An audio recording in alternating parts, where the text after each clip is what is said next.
هزار خم نکند مست می پرستان را.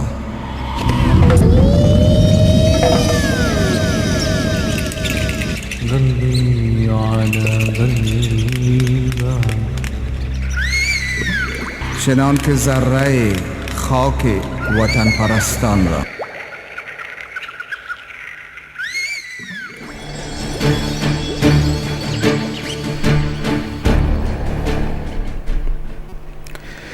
Chers téléspectateurs, amis fidèles de l'émission Au-delà du réel, bonsoir et merci d'être là ce mardi. Nous vous présentons d'abord toutes nos excuses pour le rendez-vous manqué du mardi dernier. Ainsi va le monde, ce n'est pas grave, la lutte continue. Ce soir, avec vous, ensemble, nous allons essayer d'aller à la recherche de quelque chose. Nous allons essayer de comprendre, de fouiller les pages de livres que nous avons connus, que nous avons essayé de fouiller avec vous. Mais seulement, chers téléspectateurs, restez toujours câblés en votre position d'écoute. Nous sommes là. Et M. Godson est aussi là ce soir avec moi.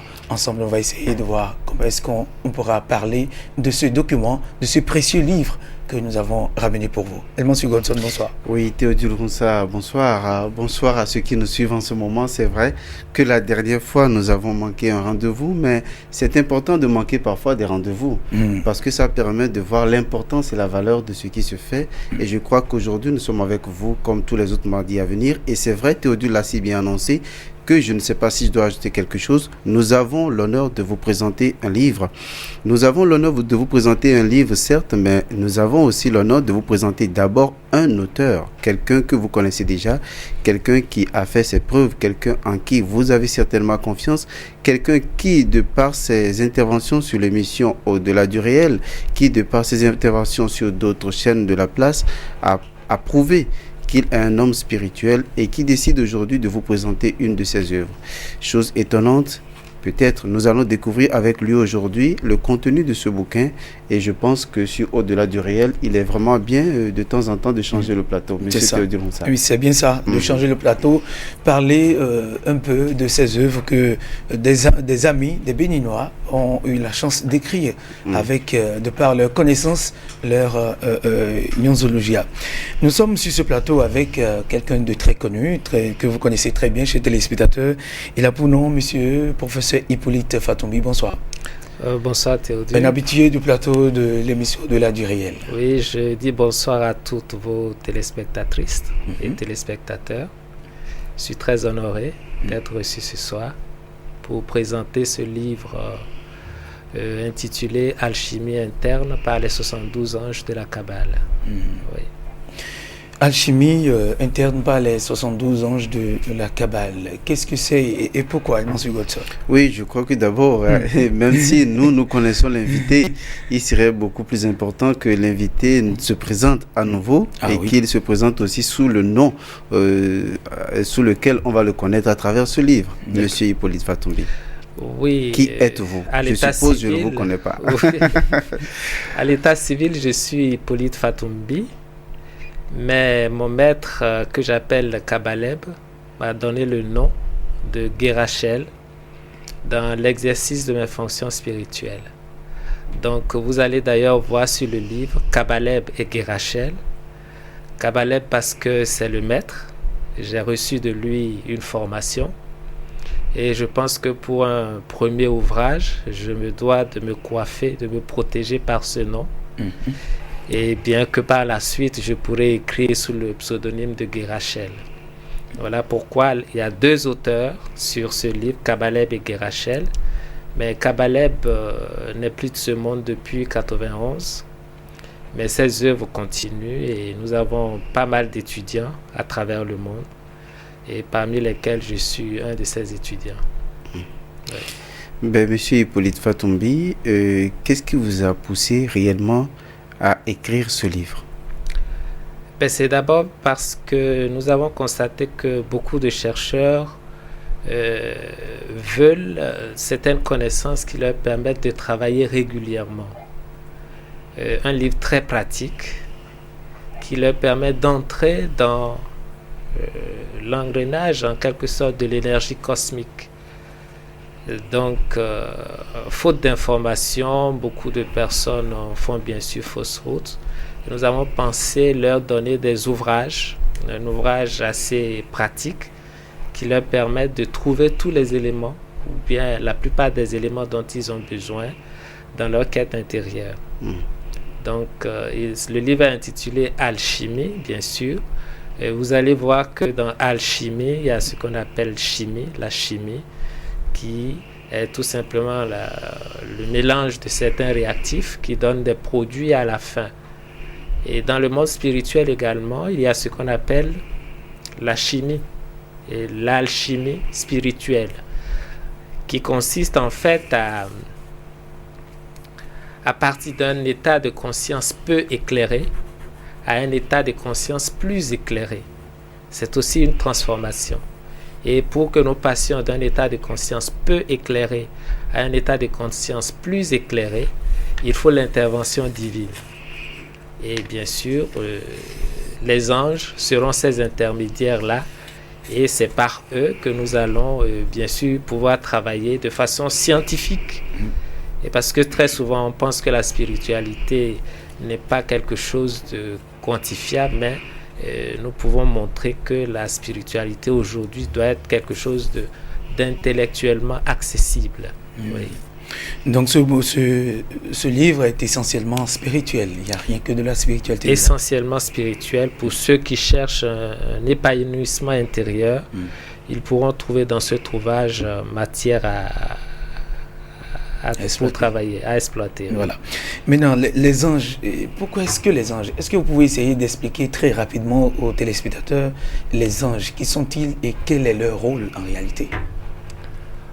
Oui, les anges, je suis en train de faire un développement de certains textes qui se trouvent dans ce livre, parce que c'est des textes succincts qui présentent des principes. Mais je me suis dit que cela ne suffit pas, qu'il faut développer. Donc je me promets de développer un texte par semaine. Il faudra donc 72 semaines pour finir. Où l'alchimiste, qui est vous, moi, monsieur tout le monde, qui cherche en fait à se parfaire. C'est lui l'alchimiste. Ce n'est pas quelqu'un qui cherche à transformer le plomb en or. D'ailleurs aujourd'hui, il faudra peut-être des tonnes et des tonnes de plomb pour pouvoir produire quelques grammes d'or. Donc, mais on peut produire quand même une certaine transformation intérieure. Alors c'est ça l'alchimie. Et donc, nous allons constater que à travers ce livre, nous pourrons dire que les anges, en fait, ce sont les attributs divins. Et je disais tout à l'heure que je suis en train de développer certains textes parce que l'alchimiste pose la question à l'ange. Et il dit, mais toi tu es un ange, mais pourquoi on dit que tu es un Dieu? Et l'alchimiste lui répond,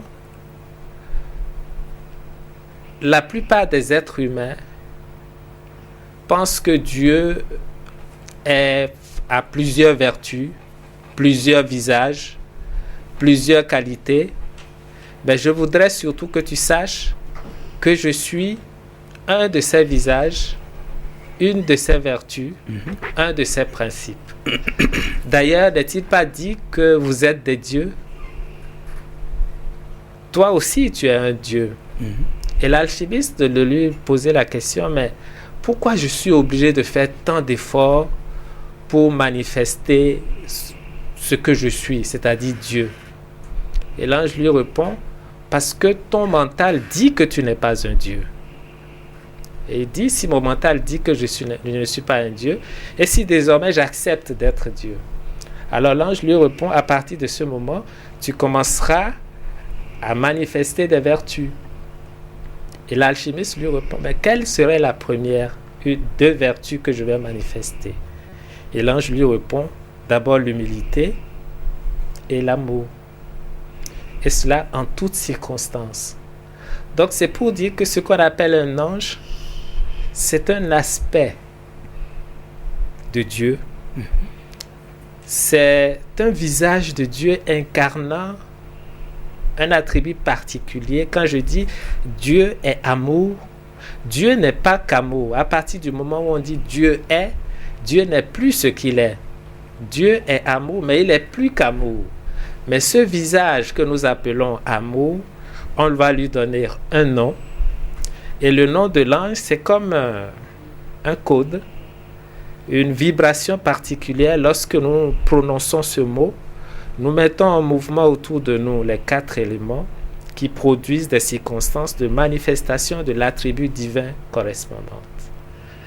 Alors, à partir de ce moment, nous n'allons plus voir l'ange comme une entité qui a des ailes, mais comme un principe, comme une vertu, comme quelque chose que nous allons chercher. Et bien sûr, justement, pour arriver à se diviniser soi-même, il faut nécessairement incarner la plupart de ces vertus-là. Donc Dieu est amour, il est miséricorde, il est bonté, il est ceci. Alors tout cela sera codé à travers des noms que lorsque vous allez les prononcer, vous créez des conditions environnantes qui permettent la manifestation de ces attributs divins. Et cela, tout le monde peut l'expérimenter. Donc c'est comme si vous appuyez des codes, des numéros de téléphone, vous branchez sur des niveaux de conscience qui permettent la manifestation de ces êtres de lumière qui sont effectivement là et présents. Chacun de nous, nous avons 3 anges gardiens. Et avec ce livre, vous pouvez en un clin d'œil déterminer ces anges gardiens. Ces 3 anges gardiens. Ces 3 anges gardiens. C'est ça. Vous en avez la possibilité. Oui, alors parlons toujours des anges gardiens. Vous savez, chez les musulmans, ils comptent jusqu'à 99 anges. Tandis que chez vous, dans ce bouquin, vous avez parlé de 112 anges. Oui, je parle de 72 anges qui sont en fait des anges que la tradition chrétienne appelle les 9 cœurs d'anges. Et vous savez, dans chaque cœur d'ange, il y a 8 anges. Donc, 9 fois 8, ça fait 72. En fait, ce sont des anges solaires. Nous avons aussi les anges lunaires. Ils sont au nombre de 28. Mais la tradition ne travaille pas avec le 28e ange lunaire, on travaille avec 27 anges lunaires. Donc, si vous faites bien la somme, vous verrez que 72 plus 27, ça fait 99. Donc, c'est exactement la même chose.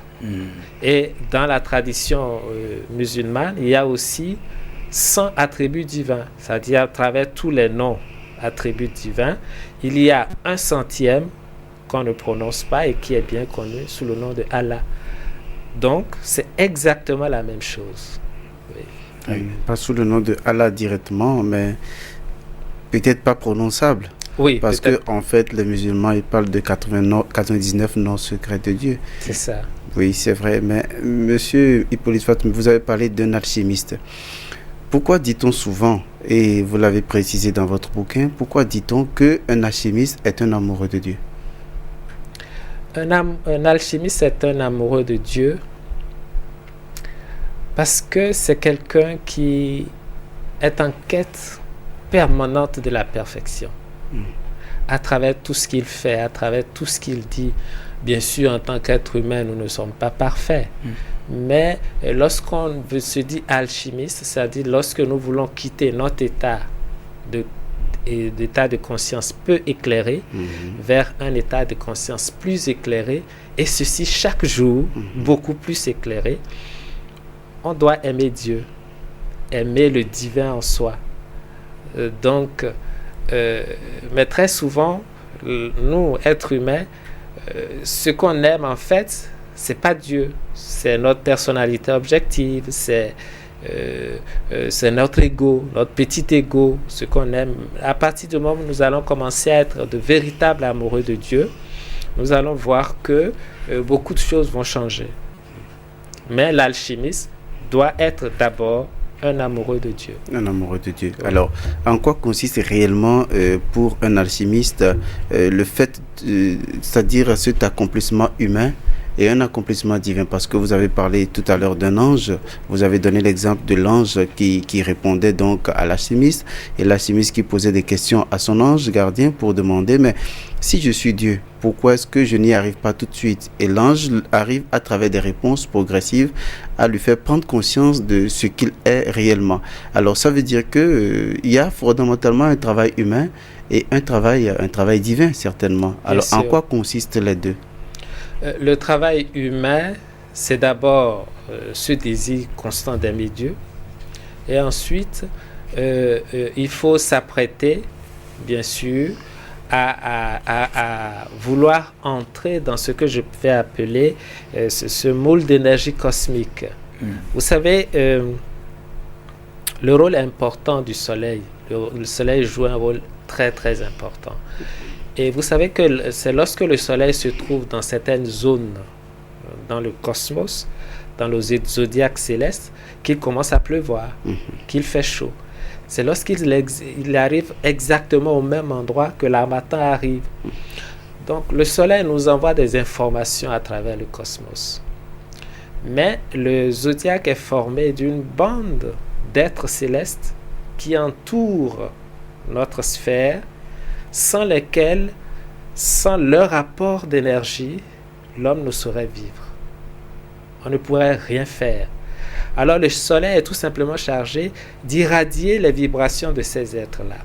Alors qu'est-ce qu'on va appeler l'ange gardien de El Mancio? L'ange gardien d'El Mancio, c'est lorsque le soleil se trouve à la position exacte du jour de ta naissance, il y a là une conscience divine. Donc le soleil rayonne les vibrations sur la terre.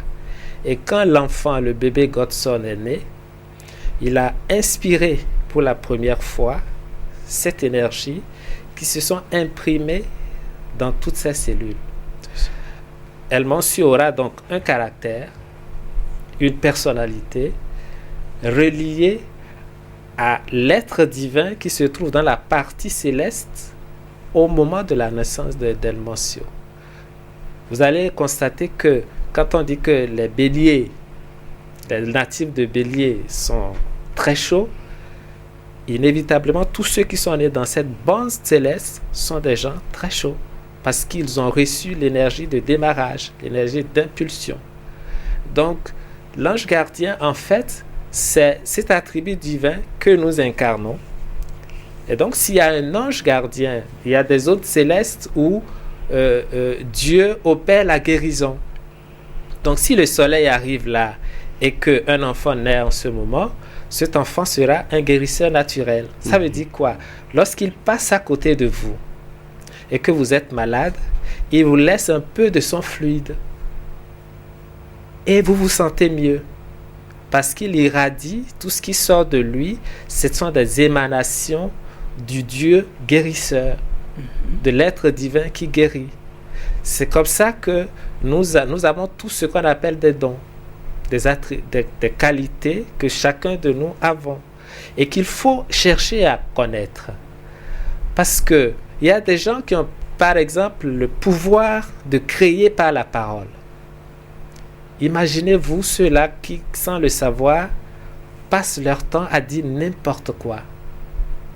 Alors, ce sont des bombes en déplacement. Il y a des gens qui ont le don de guérir et qui, sans le savoir, s'énervent. Et ils transforment leur énergie de guérison en une autre énergie qui altère leur santé. Donc l'homme doit apprendre à se connaître. Nous sommes effectivement divins. Et il y a des qualités divines chez l'être humain que nous devons essayer de développer. Et surtout pour être utile. Alors si toi tu as un don divin, que El Mancio a un don divin, le caméraman en a un autre. Si nous associons cela, nous allons créer un petit paradis. Parce que tu as une qualité divine que je n'ai pas et j'en aurai nécessairement besoin. Toi aussi, tu as quelque chose que tu as que je n'ai pas. Alors donc, ceci est très important. Il ne faut pas voir l'ange comme un être qui vole avec des ailes. Non, c'est juste un attribut divin. Et vous voyez ici, Dieu est un. Lorsque Dieu se fragmente en deux parties, nous entrons dans le monde de la dualité, du bien et du mal. Lorsqu'il se fragmente en trois, nous entrons dans le monde de la Trinité, de la thèse, de l'antithèse et de la synthèse, de ce que les chrétiens appellent la Trinité, le Père, le Fils et le Saint-Esprit. Mais c'est juste des principes. Lorsque l'unique principe se fragmente en quatre, on entre dans le monde des quatre éléments, le feu, l'eau, l'air et la terre, qui sont eux aussi des principes. Lorsqu'ils se fragmentent en cinq, nous allons ajouter sur la croix des quatre éléments la rose de la libération. Voilà pourquoi le nombre 5 est celui de l'homme libéré. Alors de fragmentation en fragmentation, nous allons fragmenter l'unique principe divin en 72 parties. Et on a ce que on appelle les attributs divins ou les anges divins. Et maintenant, celui qui veut se diviniser, celui qui veut se parfaire, dit, je vais à partir de maintenant intérioriser ces attributs divins, mais de manière consciente, et ceci à travers le mouvement zodiacal, et il a 365 jours pour faire ce travail de manière consciente. Et quand je vois très souvent des gens qui veulent fuir l'univers de la sorcellerie et du mal, et qui vont implorer les charlatans et les gens qui sont dans le monde du mal pour les aider, ça fait rire. Parce que le mal ne peut pas combattre le mal. Pour pouvoir quitter le monde du mal, il faut changer d'énergie. Il faut changer de nature. Il faut imprégner sa structure physique d'énergie divine. Et cela se fait de manière consciente. Alors, si vous appartenez au monde du mal, si la sorcellerie, par exemple, arrive à vous atteindre, c'est que vous avez en vous les ingrédients du monde inférieur. C'est-à-dire l'énergie correspondante. Inévitablement. Ça fait rire un enfant qui taxe sa mère de sorcière, ça fait rire. Parce qu'il est sorti des entrailles d'une sorcière. Inévitablement, il porte les graines du mal. C'est une logique spirituelle. Alors, comment faire pour quitter ce mal? Il faut changer de nature. C'est comme si il y a une maison à 7 étages. Les 3 niveaux inférieurs appartiennent à un monde d'énergie, de moins lourd au plus lourd. Les étages supérieurs appartiennent au monde divin. Si vous êtes dans les 3 premiers niveaux, vous pouvez tout faire. Vous ne pouvez que supplier les gens de la sorcellerie. Mais si vous voulez quitter le monde du mal, il est important de changer d'énergie. Donc le travail de changement d'énergie s'obtient par la prière, mais maintenant par une autre forme de prière qui est la prière bien orientée, la prière angélique, qui fait que là, vous savez qu'en faisant ce type d'activité pendant cette période, je sais quelle qualité divine je suis en train d'intérioriser. Et cela, si nous avons dans ce pays, ne serait-ce que le 100e de personnes qui pratiquent, qui veulent être des alchimistes, c'est-à-dire des gens qui veulent travailler de manière consciente, le 100e, ce pays fera en très peu de temps beaucoup d'avancées, parce que au-delà d'être un monde ou non quantifiable, c'est en même temps un monde où un monde de la connaissance, parce que au fur et à mesure que vous arrivez à avoir ces énergies, vous avez la connaissance intuitive, des choses qui vous apparaissent, que vous n'avez appris nulle part, mais qui vous apparaissent et qui apparaissent vraiment de façon logique. Souvent, les gens sont confrontés à un certain problème. Comment déterminer leur ange gardien? Est-ce que M. Hippolyte Fatombi, dans son livre, est-ce que Kabalev, nous allons commencer par utiliser le nom spirituel, Guérachel. Guérachel, pardon, pas Kabalev, c'est le maître, voilà. Est-ce que Guérachel a pensé à ceux qui, à un moment donné, s'intéressent au fait de rechercher le ange gardien? Je veux savoir quel est mon ange gardien. Est-ce que le livre permet de savoir où se trouve son ange gardien et quel est cet ange gardien? Oui, et vous, par exemple, vous êtes... Bon, prenez une date. Oui, non, ben moi je suis né le 9 octobre. Un 9 octobre. Ouais. Alors, vous prenez le livre, un 9 octobre.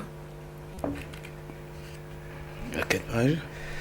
Alors, je vais regarder. Octobre, c'est bien le 10e mois. Bien sûr.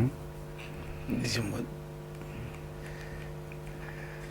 Alors, vous êtes né le 9 octobre. Mhm. Alors, c'était la page d'avant.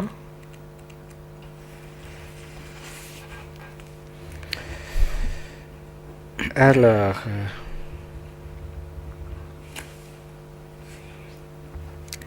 si vous êtes né le 9 octobre, je suis là au mois de septembre, vous regardez, je me perds un peu. Voilà, le 9 octobre, Oui. vous avez l'ange numéro 40 Mhm. comme ange physique. Voilà. Mhm. Il s'appelle Yehi Hazel. Mhm. Et vous avez comme ange émotif voilà. Imamia. Mhm.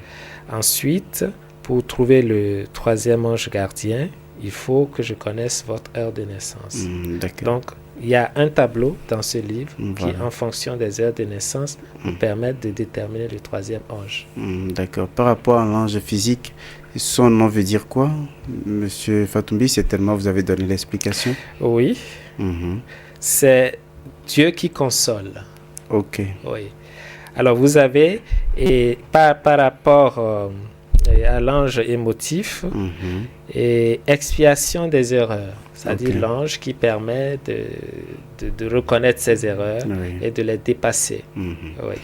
Ben, je pense que déjà les gens ont une idée de ce qui les attend dans le livre pour pouvoir déterminer son ange gardien. Monsieur Théodule Roussa aussi, à un moment donné, quand il va fouiller son bouquin, va découvrir son ange gardien. Oui, mais ce qui m'intéresse, est-ce que, pardon, est-ce que avec ce bouquin, l'on peut arriver à résoudre ces problèmes, les problèmes quotidiens? J'ai des blocages, j'ai des problèmes avec telle personne, le boulot ne marche pas, les affaires bloquent, etc., etc.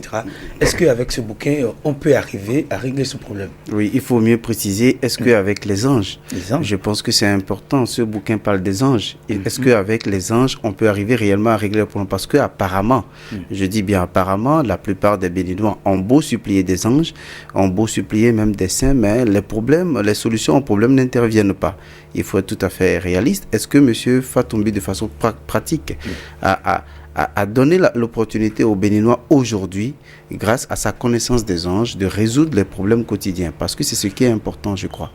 Oui, c'est important parce que si les problèmes quotidiens ne sont pas résolus, on ne peut pas s'occuper de ce qui est spirituel. Exactement. Alors, vous venez de dire tout à l'heure que la plupart des Béninois, d'ailleurs tout le monde, invoque les anges, les saints, Voilà. sans avoir de réponse. Très souvent, ceci est dû au fait que l'on ne sait pas comment ces êtres-là fonctionnent. Alors, il faut qu'on se pose toujours la question, quand vous demandez quelque chose à un ange, l'ange, donne-moi une voiture, j'ai besoin d'une voiture. Alors, il faut qu'on se dise que l'ange vous retorque en disant, mais tu as besoin d'une voiture, qu'est-ce que tu veux faire d'une voiture? Parce que l'ange est au service de Dieu. Tout ce que vous devez lui demander doit aller dans le